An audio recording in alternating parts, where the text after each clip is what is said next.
Shalom semuanya. Pada saat COVID-19 menjadi pandemi, kita harus bersiap-siap untuk memasuki krisis ekonomi. Krisis ekonomi dapat memicu krisis sosial. Sekarang kita mulai memasuki krisis ekonomi secara global, termasuk di Indonesia. Kita harus banyak berdoa agar krisis ini tidak berlarut-larut sehingga menimbulkan krisis sosial. Pada tanggal 17 April 2020, SMRC, yaitu Saiful Mujani Research and Consulting, merilis survei yang dia dapatkan. Survei menunjukkan bahwa 67% rakyat Indonesia mengatakan kondisi ekonominya semakin memburuk sejak pandemi COVID-19. Sebanyak 24% mengatakan kondisi ekonominya tidak mengalami perubahan. Dan hanya 5% mengatakan kondisi ekonominya lebih baik. Mayoritas masyarakat Indonesia, yaitu sekitar 77%, menganggap COVID-19 mengancam pemasukan atau penghasilan mereka. Survei juga menyebutkan bahwa sekitar 25% warga atau 50 juta warga dewasa sudah tidak bisa memenuhi kebutuhan pokok tanpa pinjaman. 15% warga mengatakan bahwa tabungan mereka hanya cukup untuk beberapa minggu. Sedang 15% lainnya warga mengatakan bahwa tabungan yang dimiliki hanya cukup untuk 1 minggu. Melalui hasil survei ini, kita bisa melihat bahwa kondisi ekonomi rakyat Indonesia dalam keadaan tidak baik. Sekali lagi kita harus banyak berdoa tentang hal ini. Dalam doa ini kita harus berkata, pertolongan kita adalah dalam nama Tuhan yang menjadikan langit dan bumi. Dalam nama Tuhan Yesus Kristus. Yesuslah kuatku, Yesus penolongku, kepadamu ku berseru.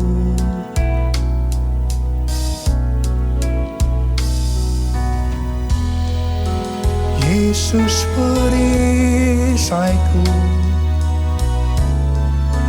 ku serahkan hidupku.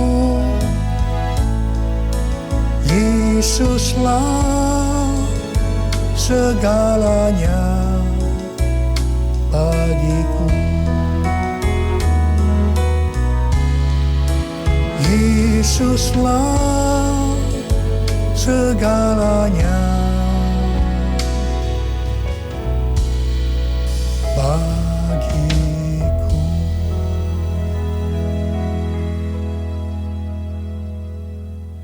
Setelah Tuhan Yesus bangkit, sebelum kenaikannya ke sorga, Tuhan Yesus mengunjungi murid-muridnya yang sedang mencari ikan di Danau Galilea.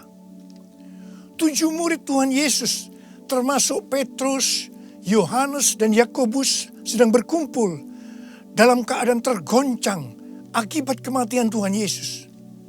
Mereka dalam keadaan ketakutan.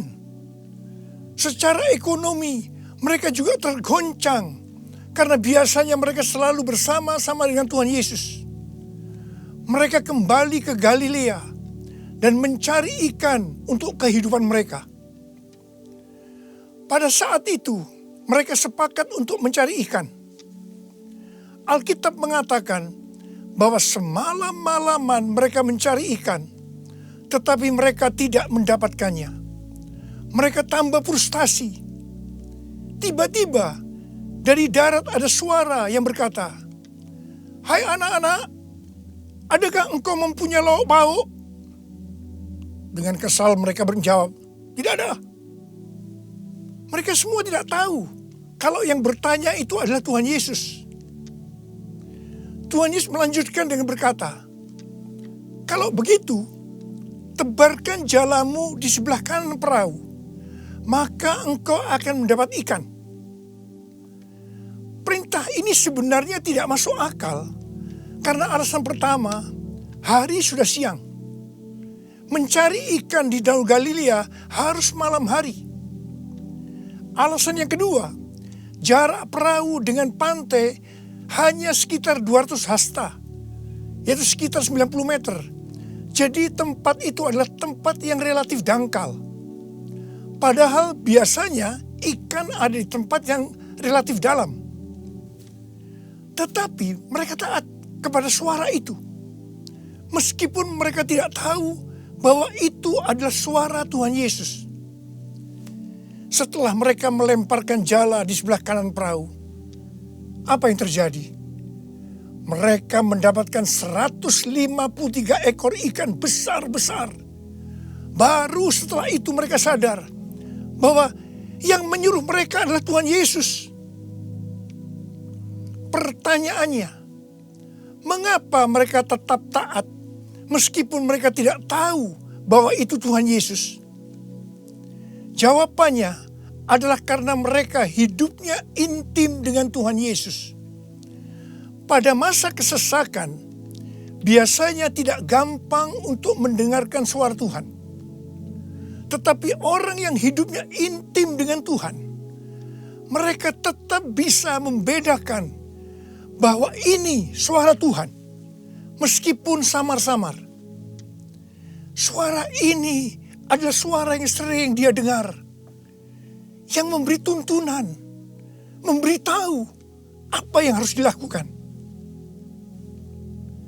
Pada saat kita memasuki krisis ekonomi sebagai dampak dari pandemi COVID-19, kita perlu mendengar suara Tuhan. Saya ulangi sekali lagi.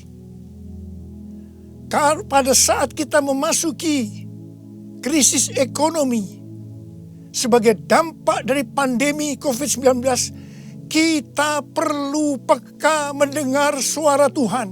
Garis bawahi ini. Ada 3 macam suara. Yang pertama, suara Tuhan.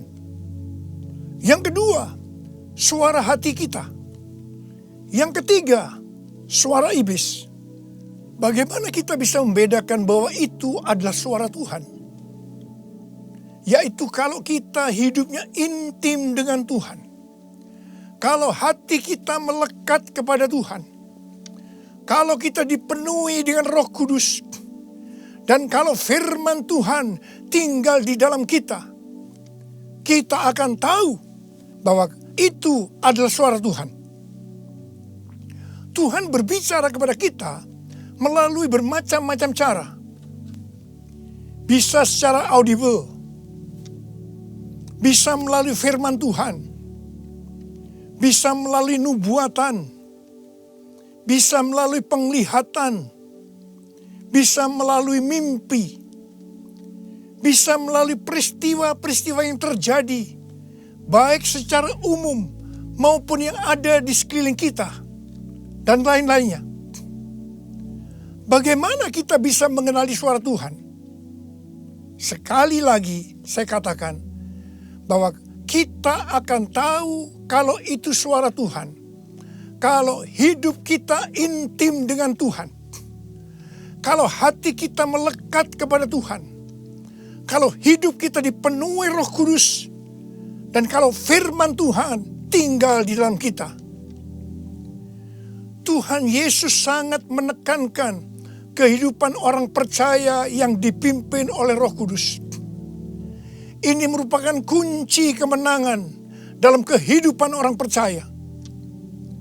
Sebelum Tuhan Yesus naik ke sorga, dia memberikan pesan terakhir kepada murid-muridnya dalam Kisah Para Rasul 1 ayat 8. Tetapi kamu akan menerima kuasa kalau Roh Kudus turun ke atas kamu. Dan kamu akan menjadi saksiku di Yerusalem dan di seluruh Yudea dan Samaria dan sampai ke ujung bumi. Setelah Roh Kudus dicurahkan mereka dipenuhi Roh Kudus. Dan dimulailah kehidupan yang dipimpin oleh Roh Kudus. Roh Kudus akan memberikan kepada kita perkataan untuk diucapkan dan kemampuan untuk melakukannya.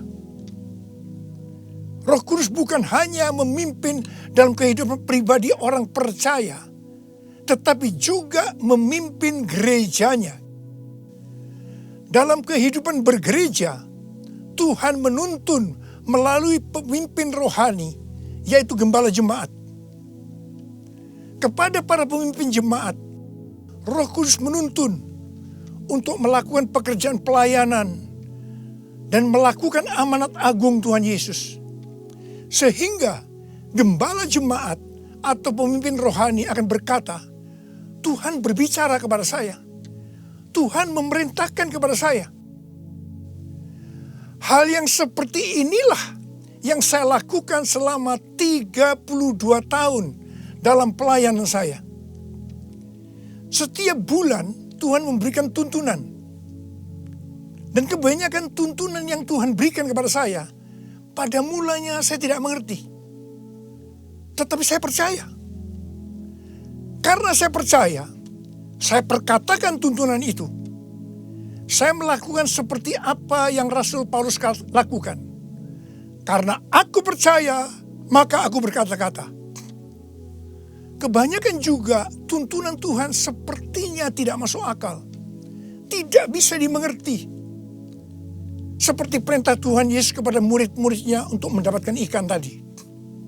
Tetapi yang saya lakukan, meskipun tidak masuk akal, meskipun tidak mengerti, saya tetap melakukannya. Begitu saya melakukannya, pengertian itu dibuka. Tema yang Tuhan berikan untuk tahun 2020 adalah tahun dimensi yang baru. Pada awal tahun dengan tuntunan Tuhan, saya berkata bahwa tahun ini untuk mencari nafkah tidak bisa dengan cara yang seperti biasanya, tetapi harus dengan cara Tuhan. Tuhan banyak memberikan ayat-ayat untuk menuntun kita mengenai hal itu. Di dalam Alkitab ada 2 kata supaya kita diberkati secara materi. Yang pertama, memberi. Yang kedua, menabur. Di dalam Lukas 6 ayat 38 dikatakan, berilah dan kamu akan diberi. Suatu takaran yang baik, yang dipadatkan, yang digoncang, dan yang tumpah keluar akan dicurahkan ke dalam ribaanmu. Sebab ukuran yang kau pakai untuk mengukur akan diukurkan kepadamu. Amsal 11 ayat 25 berkata, siapa banyak memberi berkat, diberi kelimpahan. Dan Amsal 19 ayat 17 berkata, siapa menaruh belas kasihan kepada orang yang lemah, memiutangi Tuhan yang akan membalas perbuatannya itu. Banyak yang mempunyai pengertian, sekali lagi saya mau katakan, banyak yang mempunyai pengertian bahwa ayat-ayat tersebut hanya diperuntukkan bagi orang yang kelebihan uang, bukan orang yang berkekurangan. Tetapi saya mau katakan bahwa ayat-ayat ini bukan hanya untuk orang yang kelebihan uang, tetapi juga orang yang kekurangan uang. Garis bawahi. Pada waktu Tuhan Yesus melihat janda miskin yang mempersembahkan 2 peser ke dalam peti persembahan, Tuhan Yesus berkata, aku berkata kepadamu, sesungguhnya janda miskin ini memberi lebih banyak daripada semua orang itu. Sebab mereka semua memberi persembahannya dari kelimpahannya. Tetapi janda ini memberi dari kekurangannya. Bahkan ia memberi seluruh nafkahnya. Saya percaya bahwa Tuhan Yesus akan memberkati janda miskin ini berlimpah, limpah, limpah. Amin. Pada waktu Tuhan menyuruh Elia datang kepada janda Sarfat untuk menghidupi Elia pada masa kekeringan, janda Sarfat ini hanya memiliki tepung dan minyak untuk membuat roti yang terakhir baginya dan anaknya. Tetapi justru Elia berkata, dan saya percaya ini dari Tuhan, bahwa jika janda Sarfat itu memberikan sebagian roti itu kepadanya, maka minyak dan tepung tidak akan berkurang sampai berakhirnya masa kekeringan. Saya percaya itu tidak mudah bagi janda Sarfat untuk melakukannya. Tetapi yang jelas, janda Sarfat ini percaya apa yang dikatakan oleh Elia. Dan ketika dia bertindak, terjadilah seperti yang dikatakan oleh Elia, bahwa tepung dan minyak tidak berkurang sampai masa kekeringan itu selesai. Hal yang seperti inilah yang pernah saya alami. Saya menjadi seorang hamba Tuhan karena saya dipaksa oleh Tuhan. Karena saya berkali-kali mendapatkan panggilan itu, tetapi saya menolaknya. Supaya saya mau menjadi hamba Tuhan sepenuh waktu, Tuhan membuat saya menjadi bangkrut dan ditambah hutang. Saya juga pernah mengalami kondisi di mana saya bingung, besok mau makan apa ya?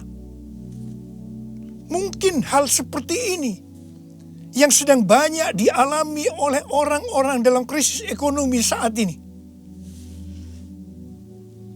Saya ingat pada waktu saya diizinkan Tuhan mulai bisa menabung.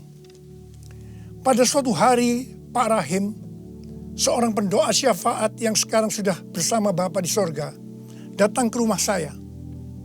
Ketika saya berbincang-bincang dengan Pak Rahim, istri saya, Ibu Hermin, memanggil saya untuk masuk menemuinya. Saya masuk, dan dengan gemetar Ibu Hermin berkata bahwa dia mendapatkan penglihatan.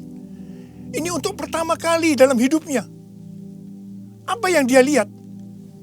Dia melihat sebuah angka di pintu lemari sebesar 30.000. Dan Tuhan berkata kepada Ibu Hermin bahwa dia disuruh untuk memberikan uang sebesar 30.000 kepada Pak Rahim.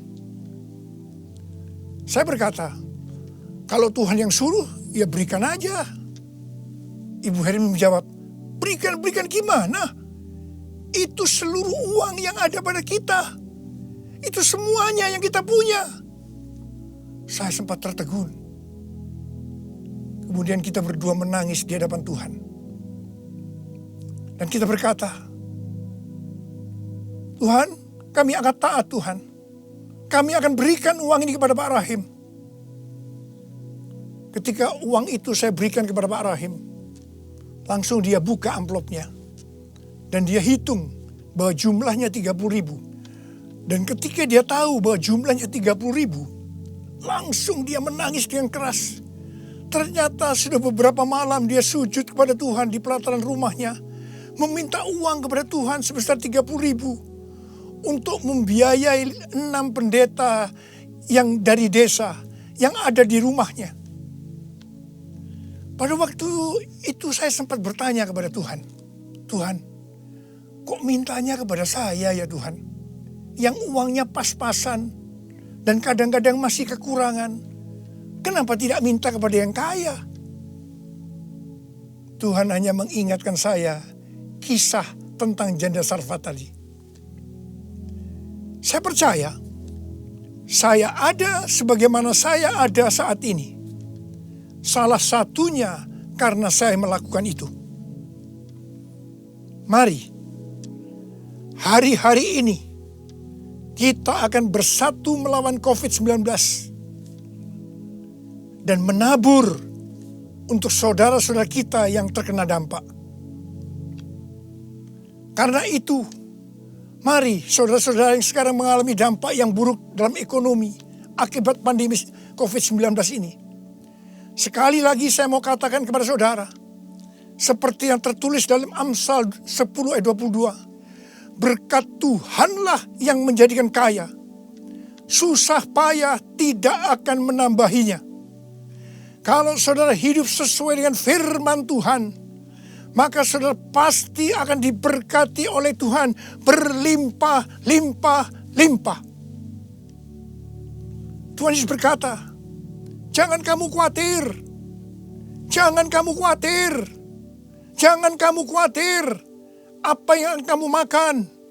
Apa yang akan kamu minum? Apa yang akan kamu pakai? Semua itu dicari oleh bangsa-bangsa yang tidak mengenal Allah.